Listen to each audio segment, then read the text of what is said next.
నమస్కారం. నేటి సమాచారం వార్తలు చదువుతుంది మన్నే సాంబశివరావు. నాయుడు గారు నిజంగా కొన్ని చేశాడు, దేనికి మనం ఒప్పుకోవాల్సిందే కదా. కొన్ని అయితే చేసినాడు. దేనికి మనం చెప్పాలి, చెప్పకపోతే అది కూడా తప్పైపోతుంది కదా. 15,000 కోట్ల రూపాయల కరెంటు ఛార్జీల బాధుడు చేసినాడు, ఒప్పుకోవాలి కదా మనం కూడా. 15,000 కోట్ల రూపాయల సంవత్సరంలో కరెంటు బాధుడే బాధుడు చేసినాడు.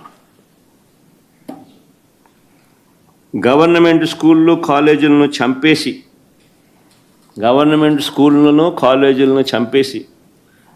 తద్వారా ప్రైవేట్ స్కూళ్ళు ప్రైవేట్ కాలేజీల్లో ఫీజులు పెంచి ఆ బాధుడే బాధుడు అది కూడా చేసినాడు. ఒప్పుకోవాలి మనం, దానికి చేసినట్టు ఒప్పుకోవాలి కదా. అన్ని పన్నులు పెంచడం వల్ల ఇంటి అద్దెల బాధుడు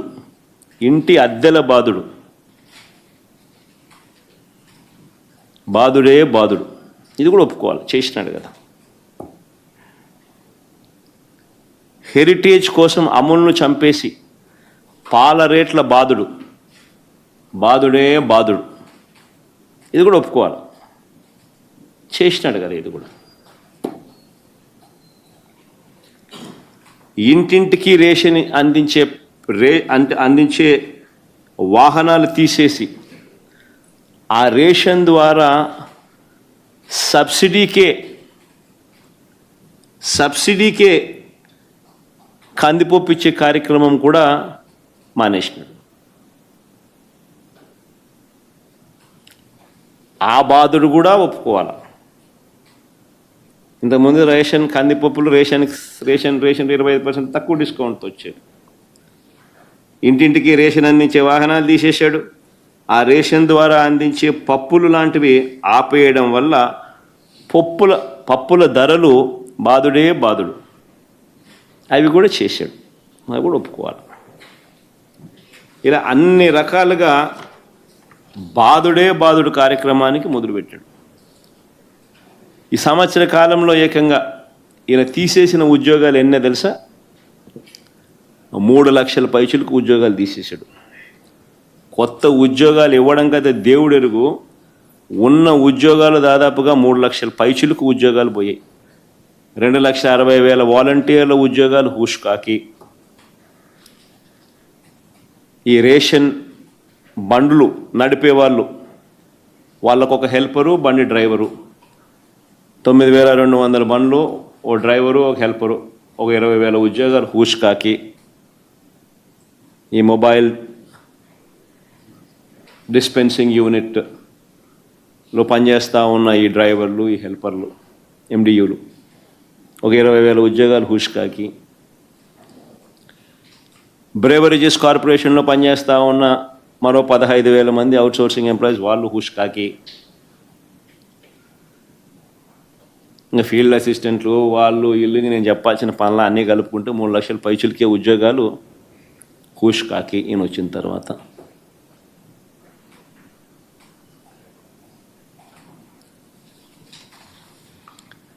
చంద్రబాబు దెబ్బకు పంటలకు ధరలు లేక రైతులు ఒకవైపున అల్లాడుతూ ఉంటే, మరోవైపున ధరలు పెరిగి చంద్రబాబు మోసంతో జనం కింద మీద పడతా ఉన్నారు.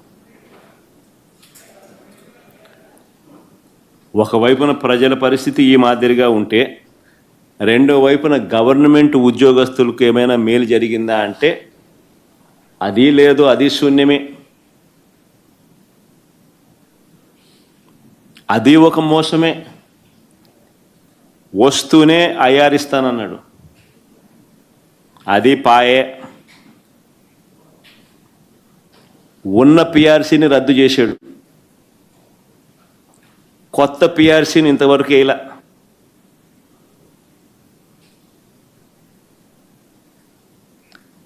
కొత్తది త్వరగా వేస్తే త్వరగా ఉద్యోగస్తుల జీతాలు పెంచాల్సి వస్తుంది అని చెప్పి వాళ్ళని అట్టా పొడిచా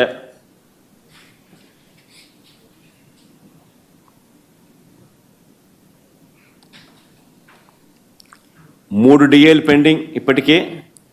ఈ జూన్ నెలాఖరికి వచ్చేసరికి, జూలై 1 వచ్చేసరికి 4వ డిఏ పెండింగ్.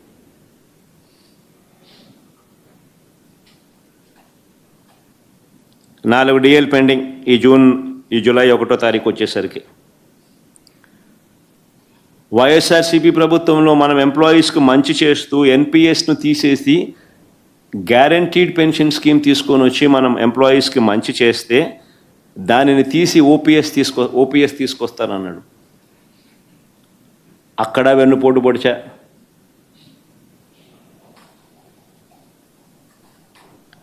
దాదాపుగా ఉద్యోగస్తులకు ఇవ్వాల్సిన బకాయిలే 20,000 కోట్లు పైచిలుకున్నాయి.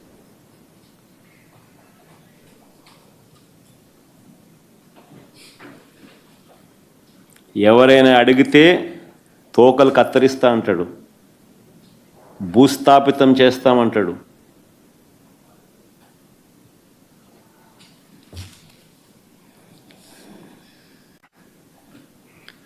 ప్రజలకు తానిచ్చిన వాగ్దానాలను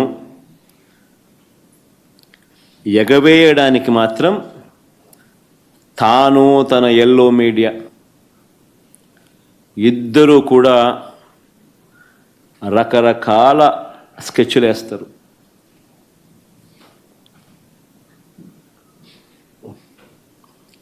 సంపద సృష్టిస్తానన్న చంద్రబాబు నాయుడు గారు సంపద తన కళ్ళ ఎదుటే ఆవిరైపోతూ ఉంది. సంపద సృష్టిస్తానన్న పెద్ద మనిషి గవర్నమెంట్కి రావాల్సిన సంపద తన జోబీలోకి, తన దొంగల ముఠా జోబీలోకి పోతా ఉంది ఆ డబ్బులంతా. దానివల్ల రాష్ట్రానికి సంబంధించిన ఆదాయాలు తగ్గుతూ ఉన్నాయి.